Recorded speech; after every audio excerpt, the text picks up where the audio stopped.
Hello YouTube, it's Dion. I have to tell you a story. When I was young, you have to be careful.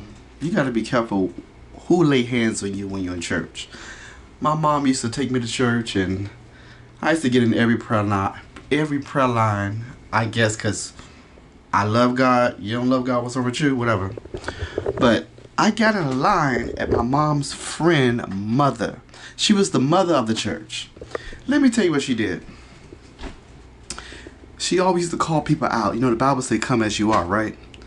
And there were some people out there that just came as they are. Some young ladies came with some short skirts, and they skirts all the way up to above their knees. And she looked at them and like, look at the devil. That's the devil. Come here, young lady. And she called him up to the prayer. There was a prophet that had preached, and he called the prayer line. So she made sure that those girls came and got in that prayer line and laid hands on them. You know how people lay hands on you, and you know it don't take if something they push you and you don't fall.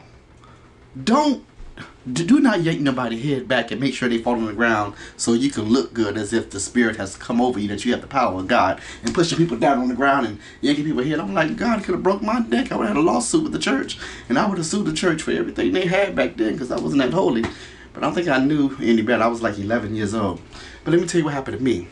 I got in that prayer line, and of course, because I know that, and we all guilty of this, I know that when people lay hands on you in Pentecostal, most people fall. So I said, okay, when somebody lay hands on me, no matter what I feel, whether I feel anything or not, I'm gonna fall in the spirit and just go out. I'm just gonna fall in the spirit. So I fell out in the spirit, and then here come the mother of the church. This lady got on her knees next to me and was like, come out, devil, you devil. You're gonna speak in tongues right now. You're gonna speak in tongues right now. Speak! Speak, devil! Speak! And I was thinking in my head, oh God, I don't know how to speak in tongues. But I heard people speak in tongues before. So I was laid out on the ground, and I was out. I was like, oh God, I fell out, and I was laid out. And I was on the ground, and I was like, yes, Jesus, Jesus, Jesus. Yes, Lord Jesus. Hallelujah. Yes. She was like, speak in tongues now, devil. Speak in tongues. And this lady, let me tell you,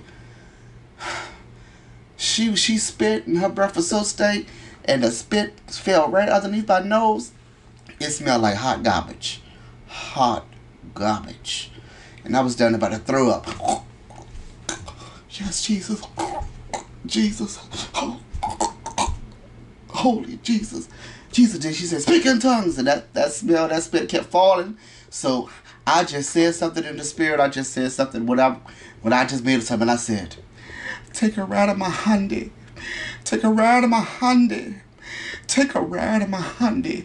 Take a ride. I'm actually saying take a ride in my Hyundai, like the Hyundai car. But I heard that Hyundai is this stuff, so I was like, take a ride in my Hyundai. Take a Mahama. She's like, okay, all right, you got it. So I actually got up, and I looked at the girl next to me, and I was trying to give her a hint, like, you need to try to say something to get this lady off of you. But I got up, and I got out of that lady's sight. But this is what happens when you go to church and you see stuff and you just want to pretend and you just make up stuff. I'm out.